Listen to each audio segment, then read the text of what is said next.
आमलक की एकादशी व्रत कथा।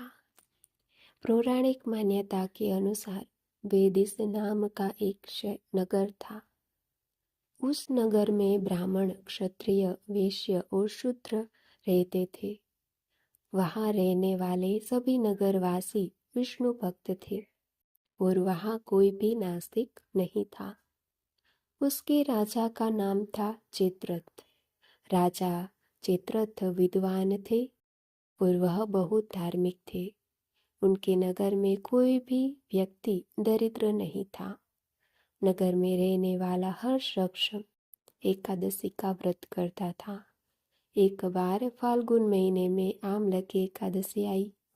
सभी नगरवासी और राजा ने यह व्रत किया और मंदिर जाकर आंवली की पूजा की और वहीं पर रात्रि जागरण किया। तभी रात के समय वहां एक बहेलिया आया जो कि घोर पापी था, लेकिन उसे भूख और प्यास लगी थी। इसलिए मंदिर में कोने में बैठकर जागरण को देखने लगा और विष्णु भगवान व एकादशी महात्म्य की कथा सुनने लगा। इस तरह पूरी रात बीत गई। नगरवासियों के साथ बहेलिया भी पूरी रात जागा रहा। सुबह होने पर सभी नगरवासी अपने घर चले गए। बहेलिया भी घर जाकर भोजन किया, लेकिन कुछ समय के बाद बहेलिया की मौत हो गई। हालांकि उसने आमलक की एकादशी व्रत कथा सुनी थी और जागरण भी किया था, इसलिए वह राजा विदुरथ के घर जन्म लिया। राजा ने उसका नाम वसुरथ रखा। बड़ा होकर वह नगर का राजा बना। एक दिन वह शिकार पर निकला, लेकिन बीच में ही मार्ग भूल गया। रास्ता भूल जाने के कारण वह एक पेड़ के नीचे सो गया।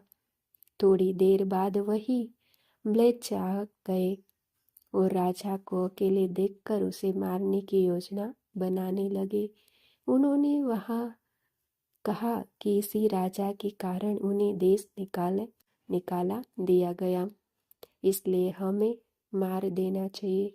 इस बात से अनजान राजा सोता रहा। म्लेच्छों ने राजा पर हथियार फेंकना शुरू कर दिया, लेकिन उनके शस्त्र राजा पर फूल बनकर गिरने लगे। कुछ देर के बाद सभी म्लेच्छ जमीन पर मृत पड़े थे।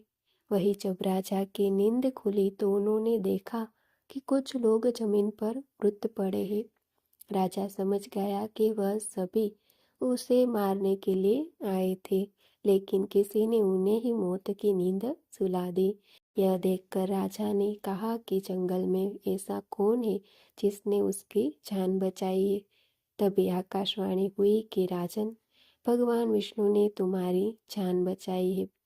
तुमने पिछले जन्म में आमलक की एकादशी व्रत कथा सुना था और उसी का फल है कि आज तुम शत्रुओं से घिरे होने के बावजूद जीवित हो। राजा अपने नगर लौटा और सुखी पूर्वक राज करने लगा और धर्म के कार्य करने लगा।